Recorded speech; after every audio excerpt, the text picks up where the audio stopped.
call roll. Councilmember Abdelgawad. Here. Councilmember Barber. Present. Councilmember Burke.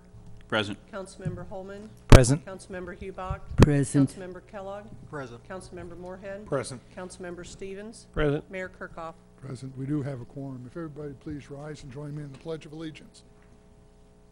I pledge allegiance to the flag of the United States of America and to the republic for which it stands, one nation, under God, indivisible, with liberty and justice for all.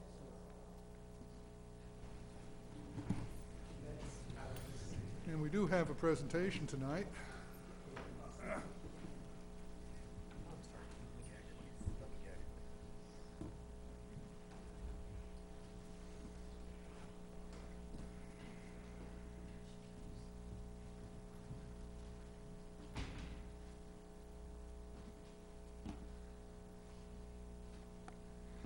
A proclamation, whereas the history and culture of our great nation have significantly been influenced by American Indian and the indigenous peoples, and whereas the contribution of American Indians have enhanced the freedom, prosperity, and greatness of America today, and whereas their customs and traditions are respected and celebrated, part of the rich legacy throughout the United States, and whereas Native American Awareness Week began in 1976, and recognition was expanded by Congress and approved by President George Bush in August 1990, designating the month of November as National American Indian Heritage Month.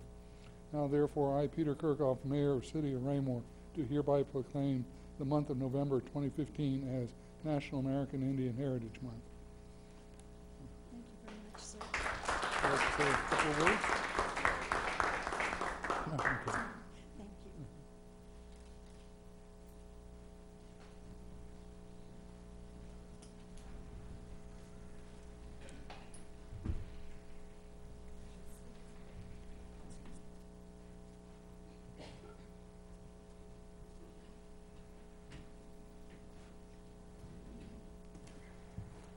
We'll move on to staff reports. Thank you, sir. I would ask Mr. Krass to make a report for the Public Works Department. Thank you, Mr. Fearborn. Mr. Mayor, as member of the council, just wanted to update you on a couple of things that are in addition to my written report. Operations staff completed restriping 58 Highway last week, so we freshened up the center lines and the lane striping. We still have a little bit of work to do with the stop bars, and we'll be doing that as weather permits. Also, we went live October 1st with our contractor certification program for the erosion and sediment control, and so far 13 contractors have obtained their certification. So far we have an early rollout and a good response, and that concludes my report. Questions of staff? Thank you. Actually, Mike, could you report on what's going to occur tomorrow as well? Tomorrow, weather permitting, it looks like it's going to rain, but we are scheduled to start up the Owen Good odor control system. And so we have had the hydrogen sulfide monitors. We borrowed them about a week ago from Little Blue Valley Sewer District, so we've had those in place, so we've got some baseline measurements. So we are very close to getting that online. Thank you, Mike. I would ask Ms. Houck to make a report. Good evening. Thank you. So the Arts Commission over the past month has been very busy. Of course, the biggest event that they've been working on are the facilitator sessions that I know a number of you attended. Thank you very much to those who were able to do that. We had more than 30 members of the community participate in the facilitator sessions, and more than 80 people have completed the online survey. The next step is for Jill Grotzinger, the facilitator, to compile those initial results, and she will be leading a planning work session with the Arts Commission on November 3rd to get their specific feedback on the items that were brought forward in those community sessions. And then in January, the final report will be presented to the Arts Commission for their feedback. Some other things that are in the works right now. work has started on the summer art event that will take place this upcoming June. Mike Eakey is the staff liaison to that event. We have put together a committee for the event. It is open to the public, so if you know anyone who would like to participate, they should contact Mike for more information. And then I also included in your packet a budget recap of how the Arts Commission spent the $10,000 that was budgeted over the last fiscal year for your review. I'd be happy to answer any specific questions you might have. Questions of staff? Thank you, Mr. Mayor. I'm just curious for the art thing for the summer. I Mhm. know last year, early in the spring, Stone Lion Puppets reached out to us. Have we contacted them to see, would that fit? I don't know what you guys are working on. Yeah, that would be a great fit. I can definitely have Mike follow up with them. Thank you, Ms. Howe.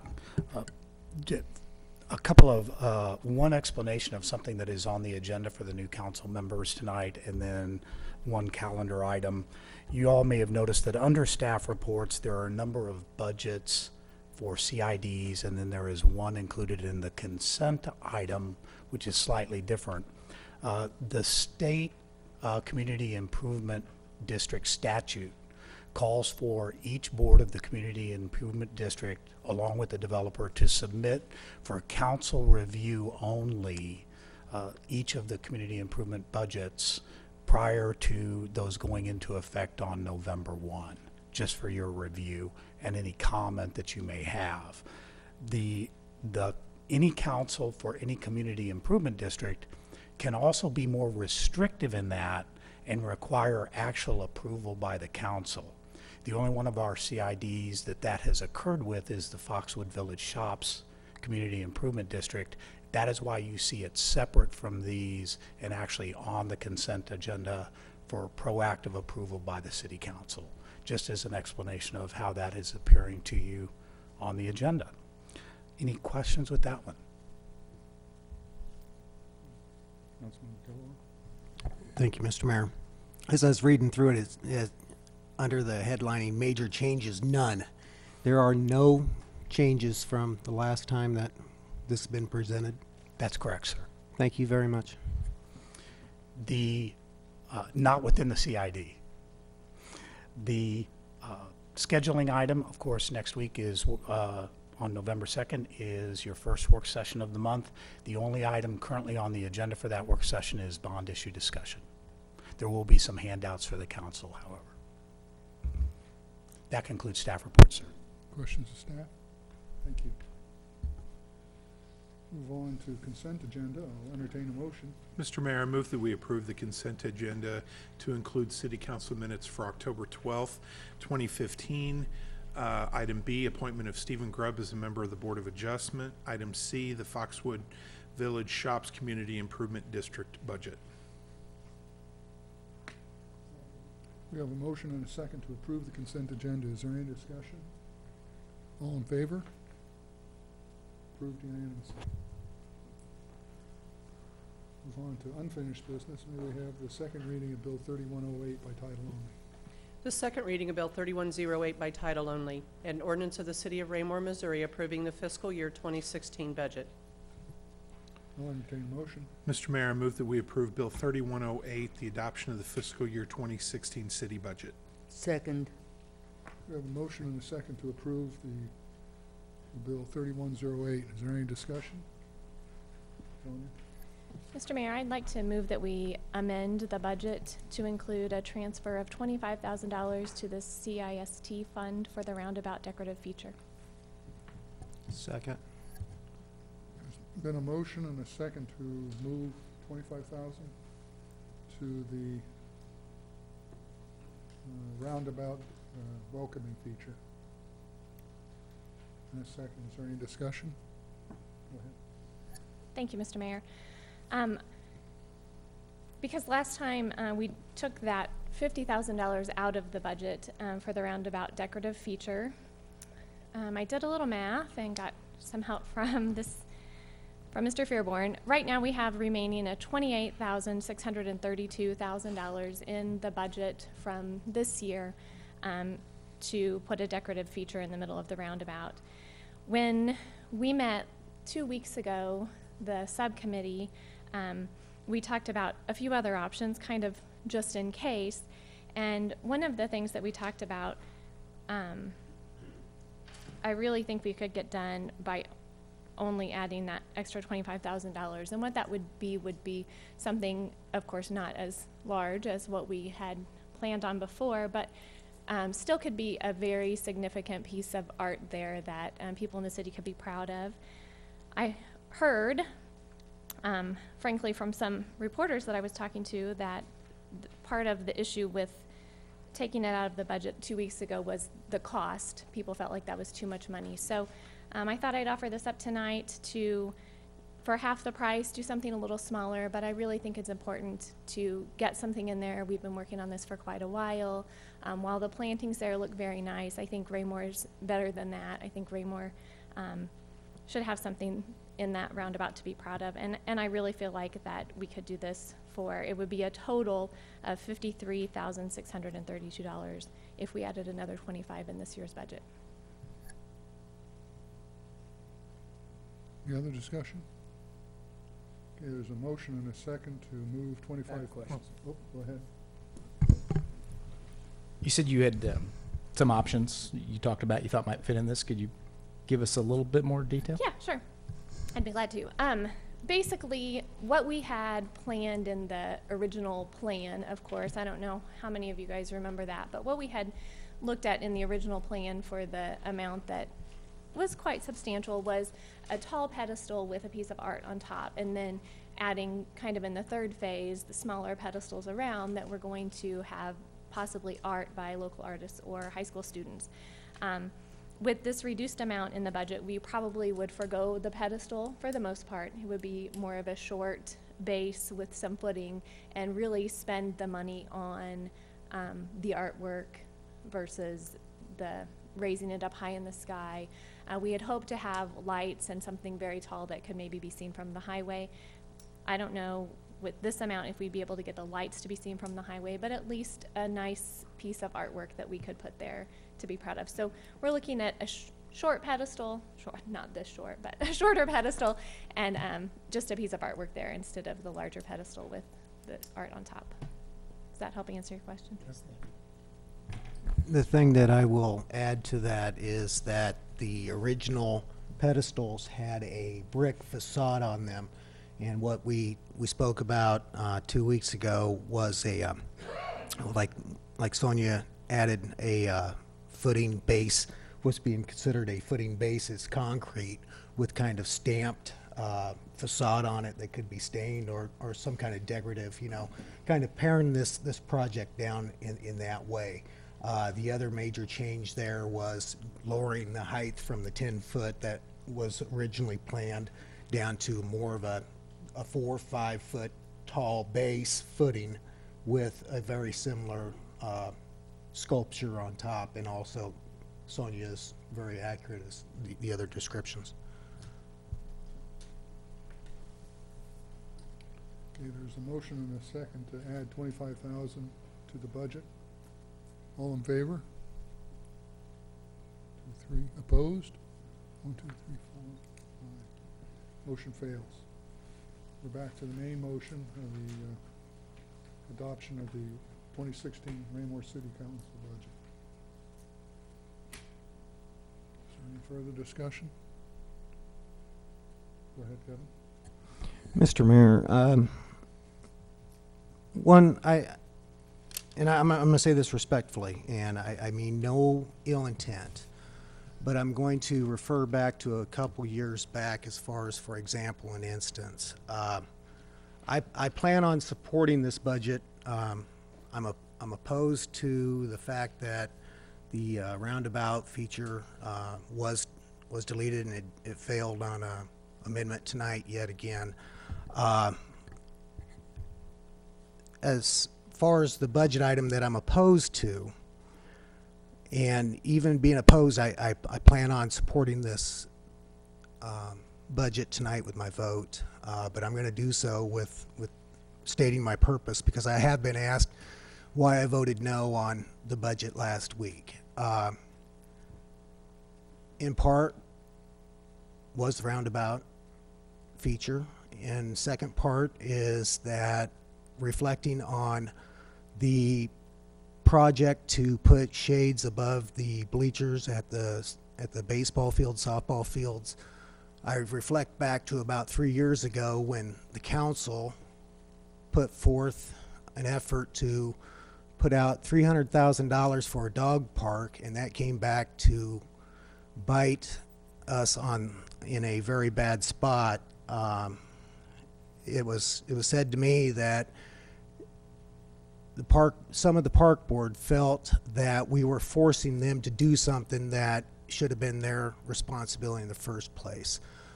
This is very similar as to an example as that, and that's my objection to this item. Even with that said, I still plan on voting for this budget tonight, but I need to say what I need to say, and that's it in a nutshell. Any other discussion? Go ahead. Thank you, Mr. Mayor. Kevin, I respect your comments greatly. Just to clarify a few things, I was on Parks Board at that time. The beef was not with council. The beef with the dog park at the time was not the project itself, but we felt we were being rushed into it at light speed without time for input or any decision. It was being shoved down our face. And the reason I say that, I was a member and I was one of those people saying that at the time. No problems with the project. It was just that we felt like it was a must go and it had to be voted on immediately. We didn't like the timetable. And I appreciate that, Jay. I rarely do, and I say everything I do out of respect and trying not to ruffle feathers here at all. But like I say, I have to say what I have to say, and I appreciate you. I really do. So thank you. Any other comments? Sonia, go ahead. Thank you, Mr. Mayor. I have to say that on that item in the budget, I have to agree with Kevin. That seems like an awful lot of money. As I said, I heard from people that part of the issue with the roundabout was $50,000 was a lot of money to spend for a limited amount of our city to drive by and enjoy that art. And I feel the same way about the shade structures at Rec Park. It seems like probably a small percentage of our population really uses the ball fields, and I understand that we make money from that, from having people come into the city to use the ball fields as well, but almost $200,000 for that seems pretty steep. Any other comments? Okay, there's a motion and a second to approve the budget. All in favor? 1, 6, 7, 8. Motion carries unanimously. May we have the second reading of Bill 3109 by title only, please? The second reading of Bill 3109 by title only, an ordinance of the City of Raymore, Missouri, approving and authorizing the mayor to enter into a contract to purchase land from Valley View State Bank in the amount of $85,000. I'll entertain a motion. Mr. Mayor, I move that we approve Bill 3109 for a contract for real estate purchase. There's a motion and a second to approve Bill 3109. Is there any discussion? Go ahead, Kevin. Thank you, Mr. Mayor. This is another point or item that I voted against last week, and I will explain why I voted against that, and I'll explain why I'm going to vote against this again this week. It is for property that we have, in my opinion, no use for other than to be buying a piece of property that is of what opinion is a good buy. I've never heard from staff that we have an imminent need for this space or this type of space, and $85,000 just to be buying something to have it, I'm opposed to, and I won't be supporting this tonight for that reason. Any other comments? Okay, there's Jay, go ahead. Again, sir, I respect your comments, but I think that we can't lose sight of the fact that we are a growing city, have been for some time. We know that we'll need land in the future as we grow, and I think that this is a strategically placed piece of land here in Municipal Circle. I think that there's going to be multiple options for it, and I think that there's going to be vying interest for that piece of land. It may not be for a couple years down the road, it may be in 6 months, but I certainly think it's a good buy at a right time, and I think that you'll be pleased in the future. Okay, any Any further comments? There's a motion and a second. All in favor? 1, 2, 3, 4. Opposed? Motion carries.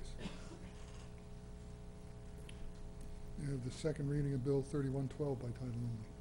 The second reading of Bill 3112 by title only, an ordinance of the City of Raymore, Missouri, approving and authorizing the mayor to enter into an agreement with Vision Internet for website redevelopment and hosting services at a cost of $27,030. I'll entertain a motion. Mr. Mayor, I move that we approve Bill 3112, the contract award for website redevelopment hosting service. Second. There's a motion and a second. Any discussion? All in favor? Motion carries unanimously. The second reading of Bill 3111 by title only, please. The second reading of Bill 3111 by title only, an ordinance of the City of Raymore, Missouri, authorizing the mayor to enter into an agreement with Brenton Electric Company for the Farmers Market Electrical Enhancement Project in the amount of $26,890 and authorizing the city manager to approve change orders within established budget constraints. I'll entertain a motion. Mr. Mayor, I move that we approve Bill 3111, a contract award for the Farmers Market Electrical Service. Second. We have a motion and a second. Is there any discussion? All in favor? Motion carries unanimously. We have the second reading of Bill 3110 by title only, please. The second reading of Bill 3110 by title only, an ordinance of the City of Raymore, Missouri, authorizing the mayor to enter into an agreement with Draw Architecture for the Raymore Municipal Circle Center, City Project Number 15-227-301, in the amount of $100,000, and authorizing the city manager to approve change orders within established budget constraints. I'll entertain a motion. Mr. Mayor, I move that we approve Bill 3110, a contract award for the Raymore Municipal Circle Center Architectural Design Services. Second. We have a motion and a second. Is there any discussion? All in favor? Motion carries unanimously. And move on to new business. We have a reading of Resolution 1552, please. The reading of Resolution 15-52 by title only, a resolution of the City of Raymore, Missouri, naming the city-owned public area of land whose southeast corner is located at Washington Street and Olive Street as T.B. Hanna Station. I'll entertain a motion. Mr. Mayor, I move that we adopt Resolution 15-52 for the naming of city property. Second. We have a motion and a second. Is there any discussion? Jay, go ahead. Thanks, sir. I'd like to take a moment to recognize Councilmember Hubach. She's taught me a ton about the history of this city, and she's the one that suggested the name T.B. Hanna Station, or actually T.B. Hanna. I think we added the station at the end. And it was really interesting to learn that he was one of the first, I'm going to screw this up so you can correct me, he was one of the first primary principal settlers. What am I trying to look for? Merchants of the city. Charlene can tell you a lot more about it, but it's really nice, a nice way to recognize our history and let people know kind of where Raymore began. So thank you for that. Any other comment? Okay, we have a motion and a second. All in favor? Motion carries unanimously. We have a reading of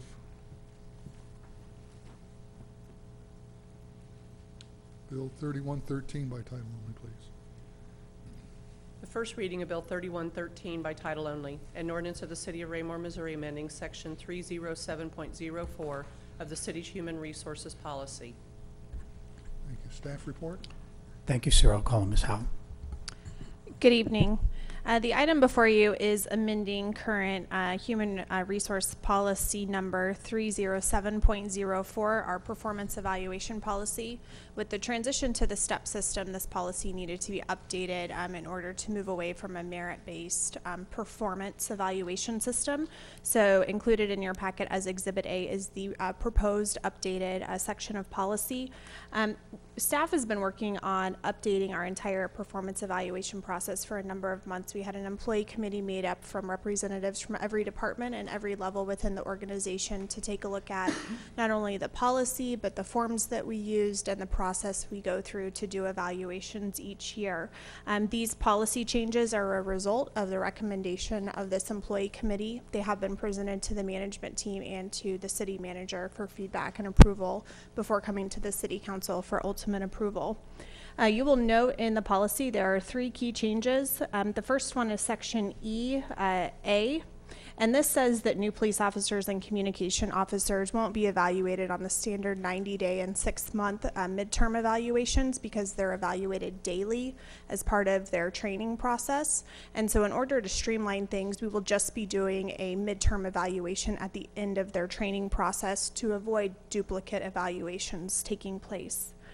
On section F, since pay is no longer tied to performance under this system, the committee was looking for a way to recognize employees who receive a overall rating of exceptional, which is the highest rating you can receive on the evaluation system.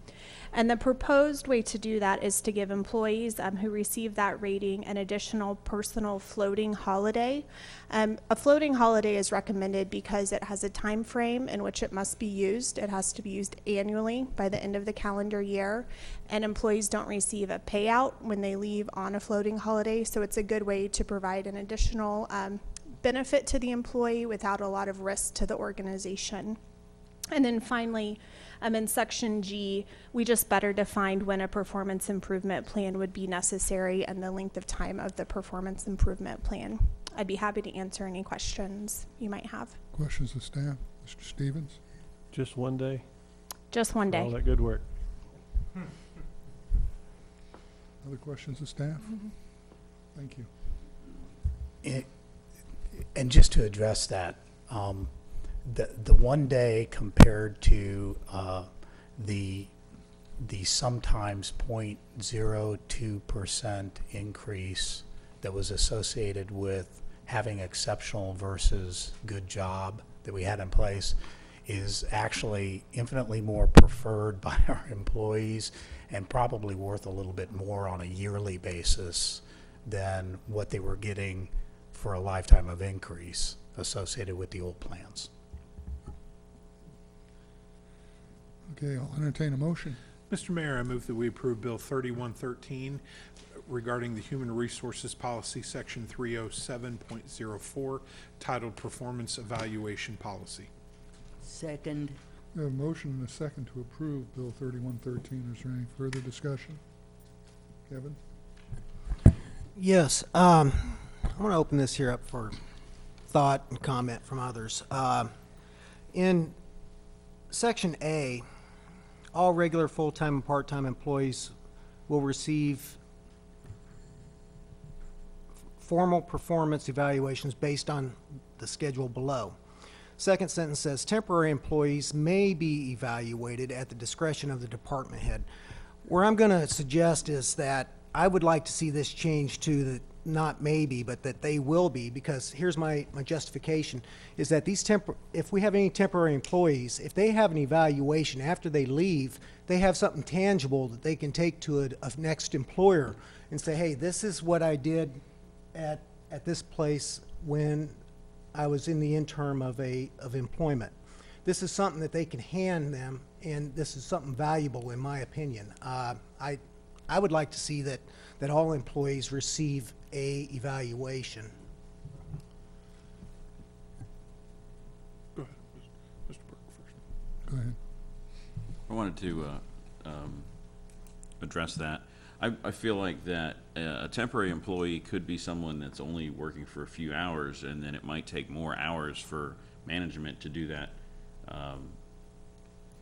evaluation that is mandated by the policy for somebody who's no longer in employment.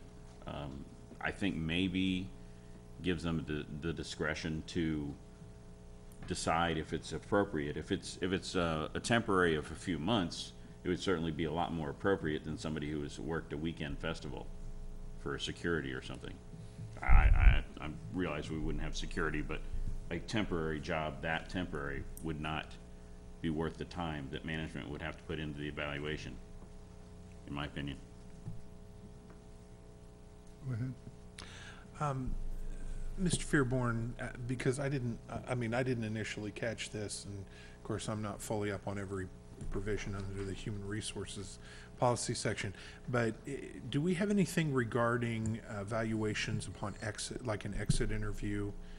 Could you talk to that? Because I, along with Councilmember Kellogg, kind of, when I see temporary employees, I immediately think of seasonal employees, which, you know, people that work all summer. These people do build upon their employment, and it would be helpful. I could also see the just instance where you only have somebody here that's for a spot project. But if somebody's here for a long enough time, they most likely would have an exit interview. Could you please explain that process and whether an evaluation is done at that point? Yes, and I'd ask Ms. Halleck to address this issue. Thank you. So this is our current policy to only require evaluations done of regular, full-time and part-time regular employees, and then on-call seasonal temporary employees. Supervisors do have the discretion under our current policy that we have. In general, temporary employees are employed with the city for less than 6 months. After the 6-month threshold, they must be transitioned into a regular position, at which case they would fall under the policy to at least receive annual evaluations, if not on a more frequent basis. All employees are asked to give an exit interview when they leave, regardless of whether they're a regular or a temporary or seasonal employee, as part of our separation policy. And I would also add, any employee on a temporary basis, and especially our seasonals, will occasionally ask for an evaluation so they can take it with them. And those are granted. Any further questions? Okay, we have a motion and a second to approve Bill 3113. All in favor? Mr. Mayor, one moment, please. Do you want me to do it? Mr. Mayor, I'd move to approve Bill 3113 regarding the change of Section 307.04 subsection A regarding the language temporary employees may, and change the may to a shall. Second.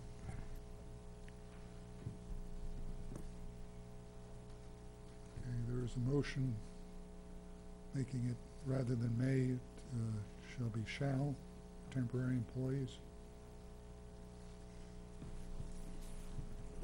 All over the board. Go ahead. Thank you, Mr. Mayor. I do agree. I think that's a good idea, but I'm concerned about staff time, and maybe a temporary employee would have a different review, maybe like a form review where it would be condensed, so it wouldn't be a formal review, maybe like a letter of recommendation with a condensed checklist that they could take with them. And it might help us too in the rehiring process if we bring them back. So I think the wording of it is, if we have to do a review, maybe we need to do it in such that it's a condensed review on a temporary employee. Sonia? Thank you, Mr. Mayor. I have to say, just right off the bat, I agree with what Mr. Burke said earlier. It seems like we might have some temporary employees that we would spend more time writing up their review than the amount of time they actually work for us. But maybe staff, if you could talk to us a little bit about the type of temporary employees we have, the variety, how many hours they work, how long they work for us, and that sort of thing, to help us understand if this would be useful or not. Certainly, and I would again call on Ms. Halleck with one preface to her speaking. She has just brought up, for consistency's sake, if we are going to put in there, could we have the word shall change to the word will so it matches the rest of the statement? Or have the word will change to shall for both of them, just for consistency? Yeah. Thank you. So we have a variety of seasonal employees that work for the city. Some people work as little as 4 hours a week. Others work as many as 40 hours a week. You can be from any threshold of part-time to full-time and be a temporary employee. The defining factor is the 6-month threshold, at which point you need to be transitioned to a regular employee. So for example, we have some administrative assistants who help out on a very sporadic basis. And then we have seasonal employees in our Public Works Department and Parks Department that are here just like a full-time employee for a period of time. Just to address one other thing, our midterm evaluations, which is what is given at a 90-day point and a 6-month point, are a condensed checklist already under the proposed system. Mr. Mayor, I have like to ask a question. The only part-time employee that I'm familiar with is the summer intern, and that's only for about 2 months. So how do you handle that? Do you give them I'm assuming you do give them an evaluation, is that right? That's correct. The summer intern, because of the nature of that position, each summer intern that we have had has asked for an evaluation at the end of their period.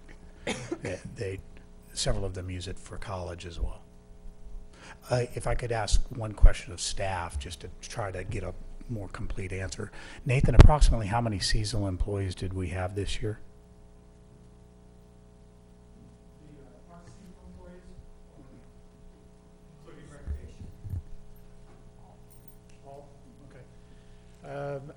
As a total for the Parks and Rec Department, just during the summer seasonal employees, we average anywhere from 8 to 15 seasonal employees. But we also, on the flip side, have contractual employees as well. So overall encompassing, we could have anywhere from 20 to 70 at one given time frame. So by changing this to us having to evaluate them, do you have people that you employ like just to run the concession stand for a few months? We would have to write an evaluation for those Yes. kind of people? Yes, ma'am. Most of our job descriptions are very specific, so we hire concession manager, we hire site supervisors, we hire flag football coaches. So it would be very specific evaluation process for those employees. Would that also include umpires and referees and? Umpires, referees, things of that nature are contractual. Typically, we would do, we don't typically evaluate a contractual employee unless they reach a certain threshold of hours or games logged. At that point, then we come in, and a lot of that is our site supervisors, our full-time staff that are watching, observing those guys, and then we'll bring them in, because after a couple of games, you can get a feel for whether somebody's got the knack for it. But you want to evaluate those folks too. So contractual is on a case-by-case basis. Those are the types of employees that I wanted to save that burden of paperwork and time spent on for your staff. On average, contractual employees, we can run up to 200 individuals a year. And that's why I wanted to save you that time. I do wish, and this kind of goes back to Councilmember Barber's idea of a condensed evaluation. Please note that the change that is being suggested, there still maintains a discretionary component to that sentence that allows the department head to gauge the degree of can be used to gauge the degree of the evaluation. And so a smaller employee or with less time, that can be the condensed evaluation that was recommended. In addition, a lot of times, at least I've seen it from the private sector, the employees or the people that you have coming in and out of our services that you run the risk of the greatest concern are people who are not here long enough to have formal evaluations, and therefore you run the risk of having somebody who is not a really strong seasonal employee coming back a couple years later, and because there is no file on them, and I've had instances when I used to be a youth umpire where you'd get a bad umpire, contract ends, it's not renewed, but nothing goes into the file, and then that person starts circulating around and perpetuating the bad umpiring. So even in some small instances, at least some notation offers some formality for both the city to maintain some sort of record and the employee to have the ability to have some. So changing the may to a will does not eliminate the discretion factor still built in. Kevin? Thank you, Mr. Mayor. And I also saw Sonia and Jay's hand up also, so they were up before me, but he recognized me, so I apologize. I appreciate the what your point is, Joe. I really do, and I don't think my intent. I know my intent wasn't to have to evaluate contractual employees, because that contract, by the mere fact of being a contract, they're working for themselves. They're hiring themselves out to the city, and that isn't my point. But I also hear what Mr. Moorhead is saying down here, is that way we have some kind of written record and something that we can go back on to say, hey, this did not work out at this time, you know. So I 50-50 on both sides here, but I really do appreciate your insight there on that. But my intent wasn't for contractual employees. I mean, we've got our legal staff is contract, you know. As far as I know, we don't evaluate him. I mean, we do personally up here, but I don't think there's anything formal. If there is, I don't know of anything like that.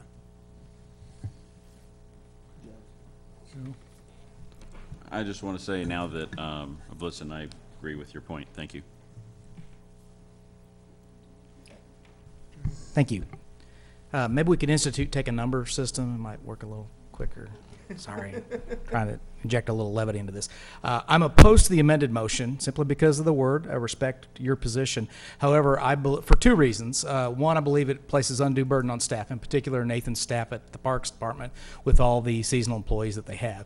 And two, I am a big fan of Ronald Reagan. When asked how he was such a successful president, he said, and I quote, "I hired the best people and I stayed out of their way." I believe we have the finest staff around. I believe they wrote this with purpose, knowing what they're doing, and I believe they know how to handle this. There is a process in place to give a part-time or seasonal employee an evaluation should they request one. I can't imagine a scenario where they wouldn't give one if requested. I'm opposed to it for those reasons. Thank you. I have to say I couldn't agree with Mr. Holman more. It seems like there is a process in place. If someone wants an evaluation, they can request one if they're not regularly scheduled for one. And as well, I wonder how much time. I mean, does staff have an estimate how much time that would take to write that shorter evaluation for each different position, and how much time it would take to actually do those evaluations monthly, yearly, and so on? It seems like that would take a lot of time and energy and effort that could be spent on more important things. Kevin? Thank you, Mr. Mayor. I'm going to ask staff a question. Are temporary employees, are they aware that they can ask for an evaluation before they come in? I'm not sure if they're aware if they can ask for one or not. I think that depends on their supervisor and if they've made it aware, but we can certainly incorporate that into our onboarding process. Well, I you know, in absence of this amendment not going, I would really appreciate that, you know. And I'm going to comment here for my colleagues. Like I stated earlier, I think it's very valuable and for a person, an employee, to have something tangible in their hands when they're going looking for a job, and you know, anything that gives credibility to their work ethics, their work habits, and their good work it's a bird in hand. It's a bird in hand there. And I think that they're worthy of that. You know, hard work deserves recognition, acknowledgement, and credibility, you know. So I just think that this is something that I feel strongly about. And so if this doesn't pass, I appreciate the dialogue. I appreciate all the input. I'm sorry to belabor this. I'll say that now. But I still feel that it's very important for all employees to have something that they can go to their next employer with and say, hey, this is the good work that I've done. Okay, there is a motion and a second. There's no more discussion. All in favor? Mr. Mayor, I believe actually we have an amended motion, Okay. just on the limited To language. perfect that, if I may, Mr. Mayor, the amended motion is to amend paragraph A to state temporary employees will be evaluated at the discretion of the department head. And I'll call the question. Okay. All in favor? 1, 2, 3, 4, 5, 6. Opposed? Amended motion carries. Back to the main motion. All in favor? Main motion carries. One against, sir. Oop, One against. One against, Yes, I'm sir. sorry. It's all right. We have the first reading of Bill 3115 by title only, please. The first reading of Bill 3115 by title only, an ordinance of the City of Raymore, Missouri approving an agreement between Mark Solid Waste Management District and the City of Raymore, Missouri related to the Regional Household Hazardous Waste Program. Staff report. Thank you, sir. In fiscal year 2016, in the fiscal year 2016 city budget, the city council has approved funding in the general fund for participation in Mark's Household Hazardous Waste Program for the upcoming year. Accordingly, presented now for the council's approval is an agreement with Mark Solid Waste Management District relating to this program for the period January 1st, 2016 through December 31st, 2016. As you all are aware, the City of Kansas City, Missouri operates a permanent household hazardous waste facility on Durarimus Street and operates outreach sites for collection of household hazardous waste at various locations throughout the city. The City of Lee Summit also operates a household hazardous waste facility on Hamlin Road. Participation in this program allows Raymore residents to use these facilities year-round at no charge to city residents. In addition, of course, we also have a local switch between Belton and Raymore and type of event, but we do get the advantage of having the ability for our residents to not have to travel to Lee Summit or downtown Kansas City and do drop-offs at that particular event. Approximately 320 cars out of a limit of 400 participated in the event this past month at Eagle Glen. That concludes staff report, sir. Thank you. Questions of staff? I'll entertain a motion. Mr. Mayor, I move that we approve Bill 3115 for a household hazardous waste agreement. Second. A motion and a second to approve. Is there any discussion? All in favor? Motion carries unanimously. May we have the first reading of Bill 3116 by title only, please? The first reading of Bill 3116 by title only, an ordinance of the City of Raymore, Missouri approving an agreement between the University of Kansas Public Management Center and the City of Raymore, Missouri to provide facilitation and coordination services to conduct the 2016 strategic plan. Staff report. Thank you, sir. In August of 2015, the City Council began its strategic planning process by engaging Dr. John Nalbanyan to conduct a 10-year hopes and dreams exercise with you all. The achieved goal of this exercise was to formulate draft themes focused on areas of council concern as the city moves forward into the next decade. The strategic planning process as outlined will see the facilitator engage the council to finalize the original themes you all came up with, and then we'll engage the public for input and feedback to allow the council to form some tangible strategies around those themes, and then we'll continue to move the city forward into the next decade.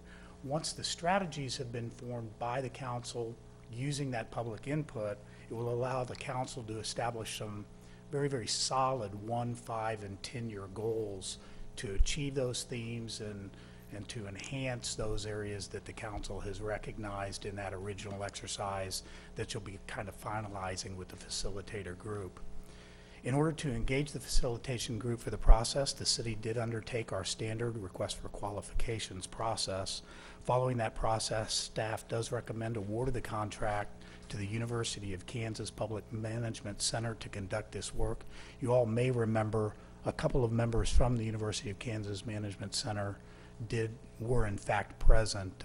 They work with Dr. Nalbanyan on a fairly regular basis on some of the projects that he starts off on, and that was reflected in the quality of the submittal that they came in with. I would also point out, as you can note from the original report, their proposal for this particular process did come in under the estimated budget for the work. That concludes staff reports. Questions of staff? Thank you. I'll entertain a motion. Mr. Mayor, I move that we approve Bill 3116 for an award of contract for a strategic planning facilitator. Second. We have a motion and a second to approve Bill 3116. Is there any discussion? All in favor? Motion carries unanimously.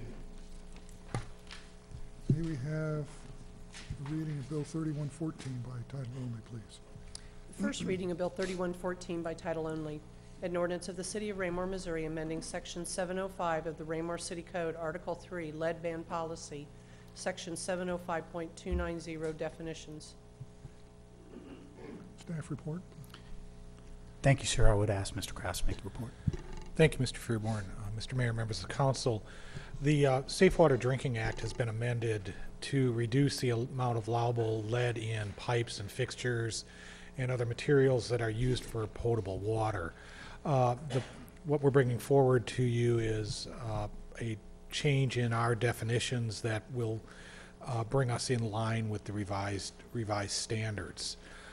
Since 2014, no materials have been manufactured or are being sold that meet the higher standards that are in our definition. So really what this is doing is bringing us in line. It does not impact anything that's with regards to materials that are being sold or any other things of that nature. We recommend approval. Questions to staff? I'll entertain a motion. Mr. Mayor, I move that we approve Bill 3114, amending our lead ban policy definitions. Second. We have a motion and a second. Is there any discussion? All in favor?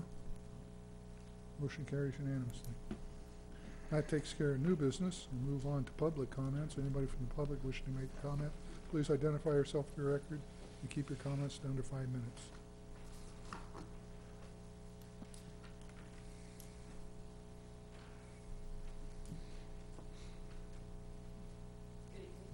Howdy Shell. I am on the Park Board in Ward 2, and I just came this evening to ask you guys to please consider next week when you guys have your work session to possibly look at the amphitheater that we've had drawn in for Hawkridge Park.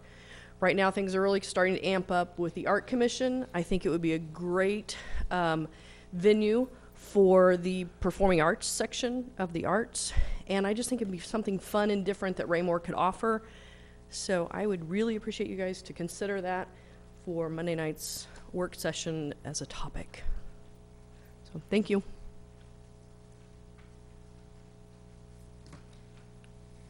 Seeing nobody else coming forward, we'll move on to Mayor Council Communication. This evening we'll start with Ms. Hubach. This is National American Indian Heritage Month, and I want to recognize 3 of my neighbors who are have Native American blood in them. One is Bob Dowdrick, whose family has Cherokee in it. Bill Black, whose father was a full-blooded Comanche, and Sarah Klein, who is a full-blooded Green Mountain Apache. And they're all great people, and I think we've got a lot more here in Raymore. I just don't know their names. Councilmember Abdel-Gawad, Nothing tonight, Mr. Mayor. Councilmember Kellogg. Thank you, Mr. Mayor. I'd like to thank the Arts Commission for their work, the forum that they had last week. I attended that. I know Mr. Councilman Barber was there, and Mrs. Hubach was there also that night. It was a very well-attended meeting, a lot of good dialogue, and I also heard that the second of the 2 public meetings was very well received too. So good work to the Arts Commission, and thank them for that, and that's all I got. Thank you. Councilmember Moorhead. I first want to extend a thanks to, there were a number of members in the audience including some members of the Daughters of the American Revolution that came regarding our National American Indian Heritage Proclamation. So I was glad to see citizens show up for an important proclamation like that. Wish they could have stayed for the full exciting meeting tonight. Surprisingly, I only have one other thing, and this is a question for Mr. Krass. Now that we're about to have our odor control system, are we going to have an official ribbon cutting? I had to. I'm sorry. Councilmember Barber. I have nothing tonight, thank you. Councilmember Stevens. No comments. Councilmember Burke.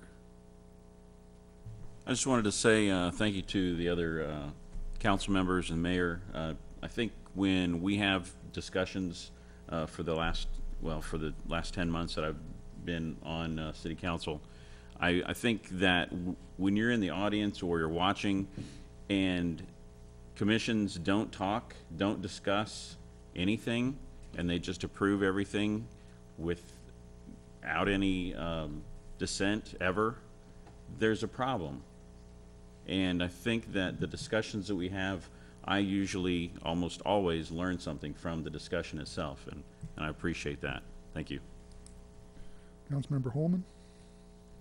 Thank you, sir. I want to start out by thanking Ms. Howdyshell for being here tonight, sitting through the meeting, making comment. It's difficult for any public body, any bureaucracy, when they want input to get it. And so I appreciate you being here, and thank you for the suggestion that you made to us.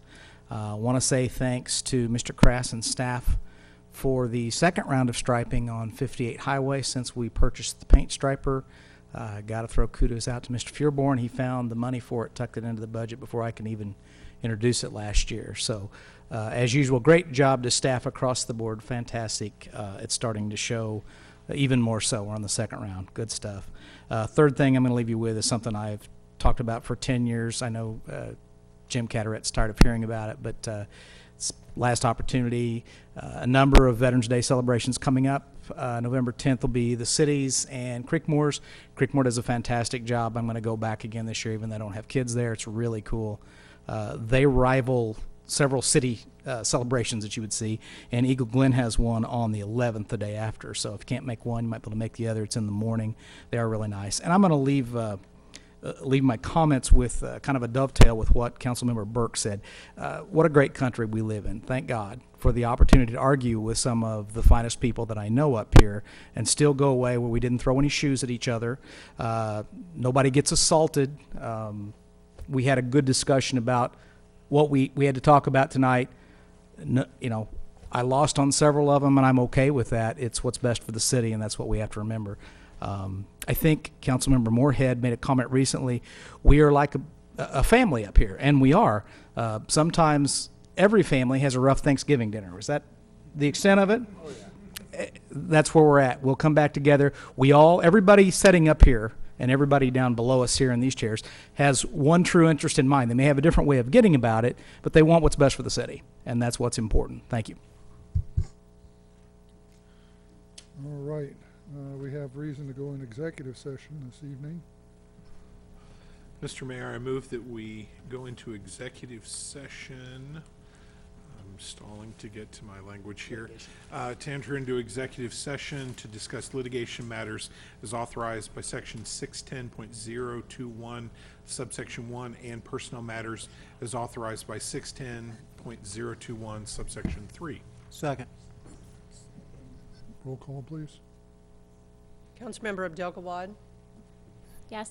Councilmember Barber, Yes. Councilmember Burke, Yes. Councilmember Holman, Yes. Councilmember Hubach, Yes. Councilmember Kellogg, Yes. Councilmember Moorhead. Yes. Councilmember Stevens. Yes. We'll go to executive session. We'll reconvene the main meeting just to dismiss. Thank you, everybody.